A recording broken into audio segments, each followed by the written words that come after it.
Bonsoir, mesdames, mesdemoiselles, messieurs, bonsoir. Nabilaï Moussa Kamara, depuis Bruxelles, chef compatriote guinéen. Très bien, alors j'ai donc cet autre thème d'information déjà annoncé depuis ce matin, presque. Alors, j'ai deux éléments dans ce, disons, deux éléments donc, que je vais essayer d'analyser politiquement. Alors, analyse objective, effectivement, sur ces deux éléments. Donc, je dis bien, dans ce thème, j'ai des éléments. Il est question, premièrement, de Sidia Touré. Je vais parler de Sidia Touré. Sidia Touré aurait-il alors fait telle déclaration, chers compatriotes? J'espère que vous êtes là, que vous me suivez, chers compatriotes. J'attends que, voilà, qu'il y ait effectivement, donc, vous me suivez. Si vous m'entendez également, vous pouvez les signaler, chers compatriotes. Nabilaï Moussa Kamara, depuis Bruxelles. Très bien, je disais que, voilà, donc le premier élément, je vais parler de Sidia Touré. Alors, il y a eu une certaine déclaration, des rumeurs, alors des publications, un tweet, n'est-ce pas? Et à partir même de certains sites d'information, je dirais, antérieurement crédibles, qui ont pu donc publier, alors ce tweet ou cette information, disons, à propos de Sidia Touré, n'est-ce pas? Très bien, alors c'est pourquoi je pose la question, Sidia Touré aurait-il fait telle déclaration? Quelle déclaration? C'est-à-dire, voilà, avalisant ou de façon conditionnant la candidature de Mamadi Doumbouya. Je vais donc dans les détails tout à l'heure. Deuxièmement, deuxième élément que je vais aborder dans ce thème, donc il est question de, en fait, cette situation, je vous dis bien, incompréhensible parce que on refuse de le voir et pourtant, en fait, tout est là, tout le problème est là, n'est-ce pas? Je dis par exemple, on refuse à Dadis, n'est-ce pas? À Dadis, jamais, à Mamadi Doumbouya, oui. N'est-ce pas? On refuse ce qu'on a refusé à Dadis, voilà, on l'accepte à Mamadi Doumbouya, n'est-ce pas? Voilà, et je me dis, donc l'ethnocentrisme détermine tout en Guinée, n'est-ce pas? Surtout les débats politiques, la chose politique, publique, n'est-ce pas? Très bien, chers compatriotes. Voilà, donc très rapidement, je vais d'abord signaler que, écoutez, nous sommes, je vais toujours rappeler cela, nous sommes dans un processus de démocratisation, pour ceux-là qui ne savent pas. Alors, un processus de démocratisation, c'est un processus, vous comprenez, c'est tout un ensemble de comportements politiques, vous comprenez, vers la réalisation, en fait, disons, d'une gouvernance, je dirais, positive, n'est-ce pas? Une bonne gouvernance. Alors ce processus va vers là, donc vers la démocratie, parce qu'on se dit dans la démocratie, alors si elle est bien appliquée, effectivement, l'issue ici, c'est la bonne gouvernance. Là, vous l'avez vu, partout, la démocratie en fait évolue. Si je prends un exemple, je ne veux pas prendre les grandes démocraties, je prends seulement tout simplement tout près Libéria. On ne dira pas Libéria est une grande démocratie, non, ils sont dans un processus démocratique. Mais je prends un élément dans ce processus démocratique libérien. Vous voyez, il y avait une dame qui était présidente de la République, n'est-ce pas? Alors, cette dame est restée objective, son mandat est terminé, elle a accepté ces deux mandats, elle quitte, elle organise les élections libres et transparentes, n'est-ce pas? Elle quitte, voilà. Il y a Georges Weah qui vient. La dame, c'était Sirleaf. Après, il y a Georges Weah qui vient. Georges Weah, effectivement, qui, alors, suit le même, en fait, le même chemin, je dirais, chemin politique. C'est-à-dire, rester objectif. L'État appartient à tout le monde, l'État n'appartient pas à une personne. Donc, Georges Weah était là, et aussi, il a fait ses deux mandats. Alors, il a organisé des élections libres et transparentes, n'est-ce pas? Voilà, lui-même, il a participé, il a perdu, il a accepté. Alors, on ne dit pas Libéria est une grande démocratie, mais vous voyez cet élément dans le processus démocratique libérien, sans problème, n'est-ce pas? Sans conséquences négatives, pas de discussion, rien. N'est-ce pas? Alors, nous sommes dans ce processus-là, chers compatriotes, vers la bonne gouvernance. Parce qu'on peut dire déjà qu'au Libéria, il y a ce qu'on appelle la bonne gouvernance. C'est un pays pauvre, n'est-ce pas? Mais tout commence là. N'est-ce pas? Je vais revenir tout de suite sur cette situation de Sidia Touré. Faites-moi la bonne politique, je vais faire une bonne économie. Donc, actuellement, les Libériens sont en train de faire la bonne politique, ils sont sur la voie. Chers compatriotes, donc, je vais parler ici de notre processus démocratique pour ceux-là qui ne comprennent pas. Alors, c'est très important parce que si la politique réussit, effectivement, alors il y a pas mal de choses que nous entendons maintenant, c'est vrai, Alors, franchement, il y a des jugements de la part des Guinéens, des jeunes, même des universités. Je ne sais pas comment sont les universités. Alors, c'est quelle université? Des gros lycées peut-être, ou des gros collèges, hein, on ne peut pas parler d'université. Alors, ils ont des formes de raisonnement extraordinaires. N'est-ce pas? Tout à l'heure, j'ai publié, en fait, sur Sidya Touré, en disant que Sidya Touré, en fait, commet une grosse erreur politique. Alors, je lis, par exemple, les commentaires, mais c'est extraordinaire.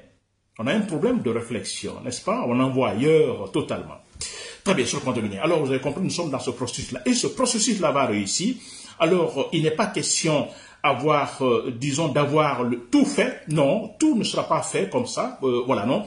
C'est nous-mêmes qui, donc, le ferons. Alors, petit à petit, en posant des pas, cher compte Guinéen.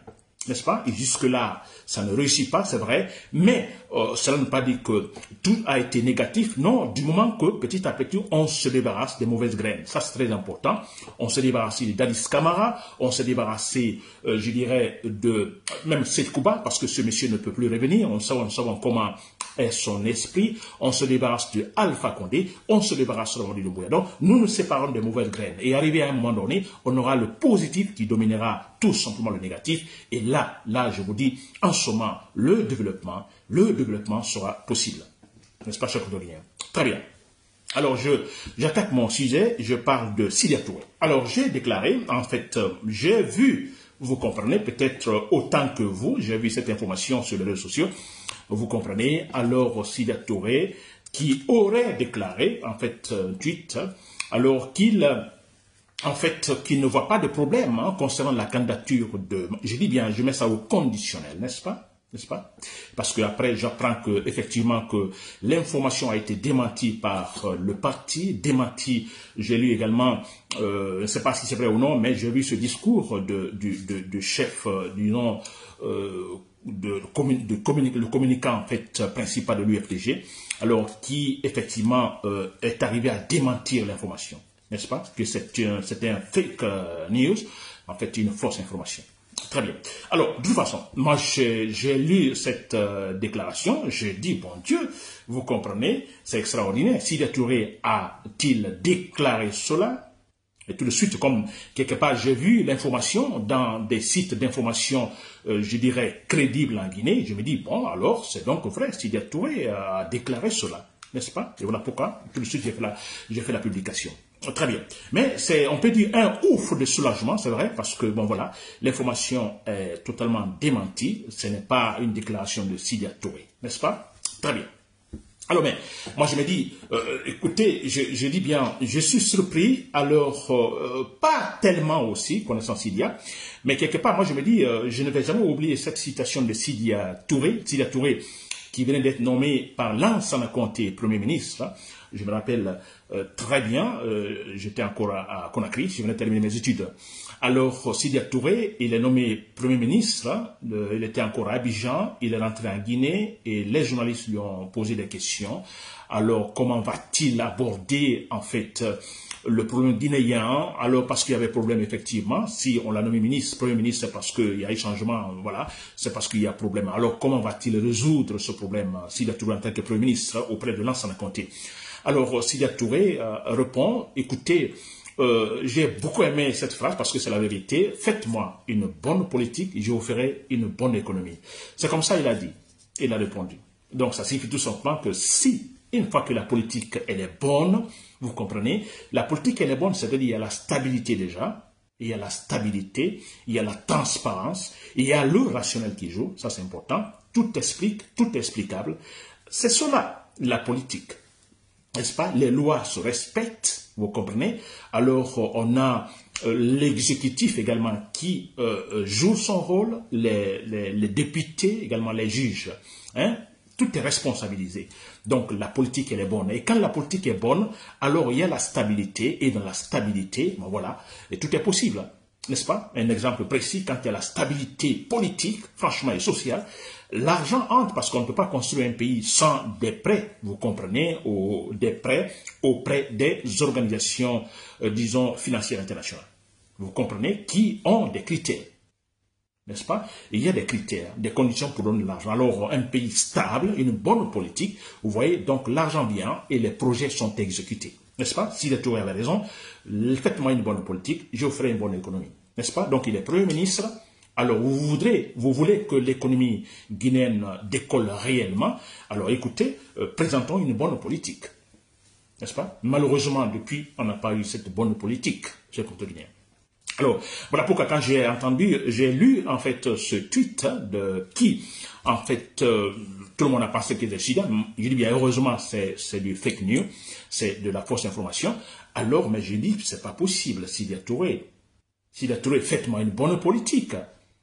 Je vous ferai une bonne économie. Alors, mais si vous dites, Sida Touré a dit dans sa déclaration, aurait dit, n'est-ce pas, voilà, que bon, écoutez, ce n'est pas un problème que Mamadi Doumbouya donc se présente, soit candidat.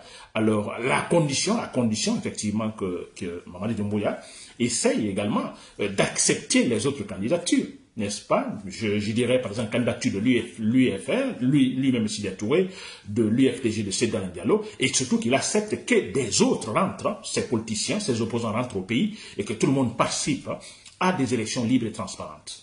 N'est-ce pas? Voilà. Donc, c'est ce qu'on a lu dans ce faux tweet, n'est-ce pas? Alors, moi, j'ai dit, mais j'ai tout de suite raisonné, mais c'est pas possible. Hein. Sida Touré ne peut pas le faire, parce que ça veut dire quoi? Parce qu'il y a un problème, n'est-ce pas? Mamadi Doumbouya elle a juré sur le Coran, sur la Bible, n'est-ce pas? Sur la charte, il y a cet engagement de ne pas se présenter candidat et tout ça. Alors, dire maintenant, non, bon, écoutez, vous pouvez vous présenter à condition que vous... Non, ça, c'est vraiment grave. Ce serait grave. Je dis non. Sida Touré, si c'est vrai, vous l'avez dit, vous allez à la retraite. Heureusement, non. Heureusement, ce n'est pas... Et il l'a pas déclaré, et Dieu merci, cher Guinéen. N'est-ce pas? Très bien. Donc, je crois que là, on s'est compris. Il y a eu pas mal de déclarations, de préjugés par-ci, par-là.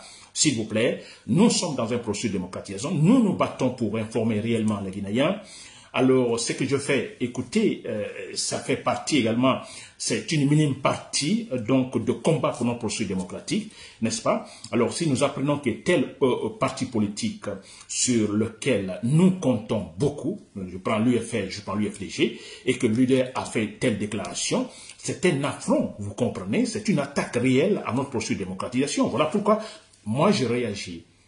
C'est normal, c'est la logique du raisonnement. On se bat pour le processus démocratique, nous comptons sur les leaders politiques, et un tel leader politique se lève pour dire des choses franchement disproportionnées, graves, paradoxales.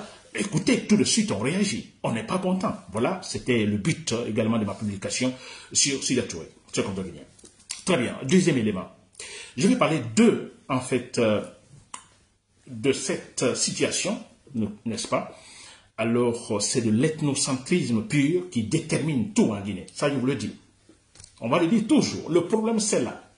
N'est-ce pas? J'ai toujours dit que le grand problème, c'est le comportement, le côté psychologique, c'est vrai. Nous nous comportons mal.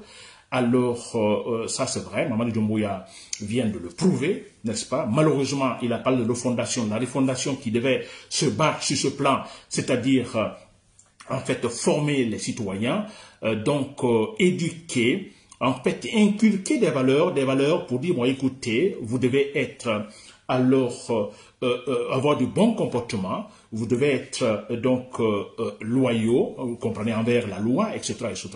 N'est-ce pas? Et ça, c'est avoir le comportement. Mais, franchement, ce n'est pas ça. Donc, en fait, le point principal de la Guinée, c'est cela. N'est-ce pas? Très bien. Et la refondation devait jouer là, cher Guinéen. Très bien. Mais bon voilà, et les conséquences de cela, de ce mauvais comportement, on glisse facilement vers les comportements des actes ethnocentristes, ça c'est vrai. Regardez, je suis quand même, franchement, la transition a échoué, c'est franchement choquant, ça a échoué totalement. Parce que quand Alpha Condé est parti, on se dit, bon, avec la refondation, donc il y a certaines déclarations, pas mal de déclarations, je dirais, négatives, alors qu'on entendait avant, peut-être on dit, bon, c'est la fin, on ne va plus entendre certaines déclarations. Mais aujourd'hui, vous voyez, il y a ces déclarations qui continuent, vous comprenez, purement régionales, négativement, vous comprenez, alors vous êtes tel, vous êtes peul, vous êtes soso, vous êtes malinqué, dégagé, c'est nous qui sommes là, etc., etc. Mais franchement, c'est pourquoi, ça dit, la transition est un échec déjà. Ça, on ne devait plus attendre. On ne devait plus entendre. Parce que si la loi était au-dessus de tout le monde, Mamadou Doumbouya avait un bon comportement, il se comportait bien, comme il le faut. Et franchement, ceux-là qui, en fait, sont derrière ces déclarations négatives, en fait, je ne dis pas que peut-être il n'aurait pas peut-être dit ça, il continuait à le dire, mais jamais publiquement. Il se serait senti, en fait, gêné. Parce qu'ils se disent, non, attention, maintenant c'est la loi au-dessus de tout le monde. Il y aurait un blocage. Mais comme ils voient que à la tête, là-bas, donc au plus haut niveau, c'est de la pagaille, n'est-ce pas? Le monsieur qui est là-bas, lui-même, il ne respecte rien, n'est-ce pas? Il n'est pas objectif. Et voilà ces déclarations qu'on entend par-ci par-là. Écoutez ce préfet à Cancan, comment il déclare, qu'est-ce qu'il dit, le préfet de Cancan? Après, donc, la mort de ce monsieur qui, en fait, c'est un Dubaté qui a brûlé, par exemple, l'effigie et la photo de Mamadi Doumbouya. Vous comprenez, malheureusement, vous comprenez, ce monsieur a été torturé en prison. Vous avez entendu le prophète, ce qu'il dit. Alors, continuez à vous comporter, vous partirez comme, voilà, celui-là qui a brûlé l'effigie, en fait, la photo de Mamadi Doumbouya. C'est un préfet qui parle. Vous voyez pourquoi il le dit? Parce qu'il s'est dit, bon, écoutez, Mamadi Doumbouya, en fait, bon, voilà, il me voit bien. N'est-ce pas? Il me voit de bon côté. Mais c'est cela. Il sait que Mamadi Doumbouya ne va pas le reprocher parce que ça, c'est ce que Mamadi Doumbouya veut entendre. C'est comme ça. N'est-ce pas? Alors, bon, finalement, je dis, en fait, parlant de l'ethnocentrisme, qu'on accepte à Mamadi Doumbouya, ou on sait qu'on a refusé à Dadis Camara, voilà, on l'accepte à Mamadi Doumbouya. C'est incroyable quand même, cher Guinéen. Qu'est-ce que nous voulons? Réussir notre processus de démocratisation, réussir à stabiliser la Guinée, mettre fin à l'ethnocentrisme. N'est-ce pas? À la malhonnêteté des fonctionnaires, nous voulons mettre fin à cela. Mais voilà, mais il y a des situations, par exemple, qu'il faut résoudre. Mais il faut un bon chef au pouvoir. C'est pourquoi je dis, je compte sur un soldat rationnel. Ce soldat rationnel, il sera au-dessus de tout le monde. Il travaillera objectivement. Mais c'est vrai. Mais dis donc, Dadis a fait un coup d'état militaire. Il est venu au pouvoir. On a dit, Dadis, non, vous n'allez pas durer. Il dit, mais attendez, moi je comprends le problème guinéen, je vais résoudre. Attendez, je fais ceci, cela, je vais faire cela. N'est-ce pas? C'est tout le monde qui se lève. Les partis politiques, les organisations sociales, par-ci, par-là, les plateformes politiques. On dit non, non. Et on a vu comment ça s'est terminé avec Dadis Camara, qui vient d'être jugé et condamné. Mais je ne vois pas la différence entre cette arrivée d'Adis Camara, les déclarations d'Adis Camara, en fait, ces déclarations et celles de Mamadi Doumbouya. Je ne vois aucune différence, s'il vous plaît. Et les mêmes personnes qui étaient là, qui disaient, qui vociféraient en disant à Dadis Camara, non, vous ne pouvez pas vous présenter, non, ce n'est pas possible, non, vous, non. Les mêmes sont là aujourd'hui à, effectivement, supporter Mamadi Doumbouya, à l'épauler, à le mettre sur un piédestal. Mais pensez-vous, avec ça, le problème guinéen sera résolu? Mais jamais. Jamais. Il y a la frustration, peut-être, apparemment les gens se taisent, mais on est frustré. Comme au temps de Dadis, on a des gens qui disaient du côté de la Haute-Guinée, on ne veut pas voir les forestiers. Mais ça c'est clair, on ne veut pas voir les forestiers, en fait, au pouvoir. Un forestier président, jamais. N'est-ce pas? Mais c'était ça. Alpha Condé, c'était ses déclarations, mais c'est clair. Alors maintenant, on a Mamadi Doumbouya au pouvoir, c'est un malinqué. Bon là, non, il n'y a pas de problème. Voilà, malinqué, c'est sa place. Là, la présidence, c'est un malinqué. Voilà, c'est là. On a trouvé la personne qu'il faut, la personne adéquate. Un forestier, non. Mais quand même, s'il vous plaît, comment voulez-vous dans ce cas qu'on puisse résoudre le problème guinéen, qu'on puisse atteindre les objectifs communs de tous les Guinéens, parce qu'il est question de la Guinée forestière, de la Haute-Guinée, de la Moyenne-Guinée, de la Basse-Côte, ou de la Basse-Guinée. N'est-ce pas? On ne peut pas parler d'une région supérieure, mais c'est ce qu'on est en train de dire. Il y a une région qui est supérieure. Vous prenez les 4 régions, on se dit, bon, la Haute-Guinée est supérieure. Mais c'est cela, allez-y à Cancan. On a même la sœur de Mamadi Doumbouya, une certaine Adja, on a des informations, alors qui s'impose. Tout le monde a peur d'elle à Cancan. On dit même les préfets et toute l'autorité a peur de cette femme qui s'impose, qui demande d'arrêter telle, et la personne a arrêté. Une certaine Aïcha, la sœur de Mamadi Doumbouya. Vous voyez ça, cher compteur guinéen? N'est-ce pas? Ils se disent, ouais, c'est nous qui sommes au pouvoir. C'est le compteur guinéen. C'est quand même incroyable. Alors, moi je me dis, Alors, Dadis Camara, je prends Baouri, n'est-ce pas? D'ailleurs, qui est un élément principal, disons, dans toutes ces organisations organisées contre donc le régime de Dadis Camara. Mais on doit se poser la question. Mais c'est vrai, Dadis Camara, on dira, peut-être lui d'ailleurs, il a seulement opiné, hein, il a opiné. Il donne son opinion, n'est-ce pas? Et Mamadi Doumbouya est en train de réaliser. Je ne vois aucune différence entre le régime d'Adis Camara et celui de Mamadi Doumbouya. Et Mamadi Doumbouya est en train de réaliser. Quand je dis réaliser, effectivement, matérialiser, c'est-à-dire des mensonges,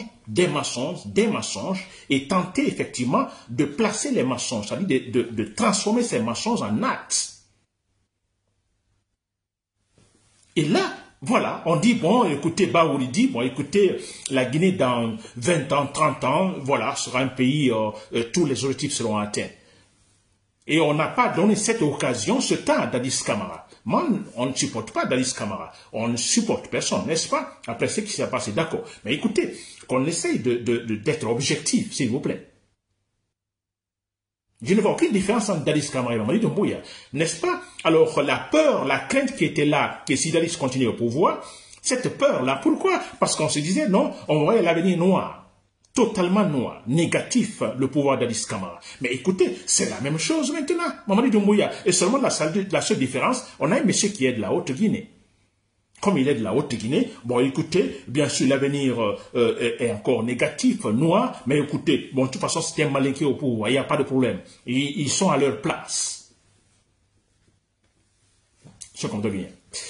Alors, tant que ce problème n'est pas résolu, mais c'est vrai, en forêt, vous comprenez, c'est vrai, il y a la frustration, peut-être là-bas, on se manifeste pas, on ne le dit pas, mais cette frustration est là.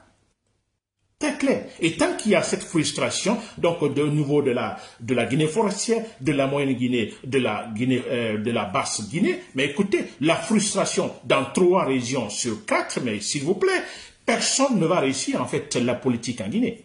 Personne ne va réussir à stabiliser la politique en Guinée. Ça c'est clair et net. Personne. N'est-ce pas? Mamadi Doumbouya prend des décisions unilatérales. N'informe personne. Absolument personne. Et vous voulez que nous atteignions effectivement nos objectifs communs. Jamais, chers Guinéens. Jamais. C'est pourquoi, pour terminer. Chers Guinéens. Alors, la seule solution, vous avez Mamadi Doumbouya a compris que effectivement, s'il doit tomber, s'il doit partir, ce sera sûrement de manière sanglante. Il le sait très bien. Il le sait. Et c'est pourquoi, alors, il ne joue pas là. N'est-ce pas? Il ne fait qu'acheter des armes. Des armes, de recruter, de former des militaires autour de lui. Parce qu'il a compris que s'il doit tomber, il n'y a pas autre manière. S'il doit tomber, c'est là. N'est-ce pas? Il le sait très bien. Et regardez quand il sort, comment il est accompagné.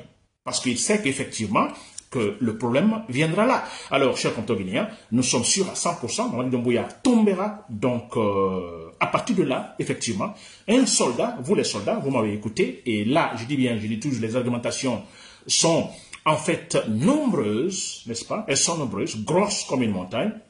Alors, ça dit après la chute de Mamadi Doumbouya, l'après Mamadi Doumbouya, vous serez soutenus à 100%, chers Guinéens. Et il se sûr à 100% que le militaire qui l'enverse Mamadi Doumbouya sera un militaire rationnel, que lui, il aura tout compris. Il aura tout compris parce qu'il le sait très bien, en se comportant comme Dadis ou en se comportant comme Mamadi Doumbouya, alors il sera terrassé à son tour. Donc je suis sûr, à 100%, je dis bien à 100%, lui, il va résoudre le problème guinéen, c'est-à-dire stabiliser la politique en Guinée, chers Guinéens. N'est-ce pas? Voilà, chers Guinéens. Donc c'était cela, l'inquiétude, voilà, qui tournait autour de ce tweet qu'on pensait en fait venir de Sidia Touré. Heureusement, ce n'est pas de Sidia Touré, chers Guinéens. Sinon, moi, je me disais, mais écoutez, si alors il faut conditionner, il faut accepter qu'il y ait un Doumbouya arrive au pouvoir, plutôt se présente comme candidat. Mais écoutez, un homme qui a été capable, vous comprenez, de violer la charte, l'engagement, donc parjure et tout ça.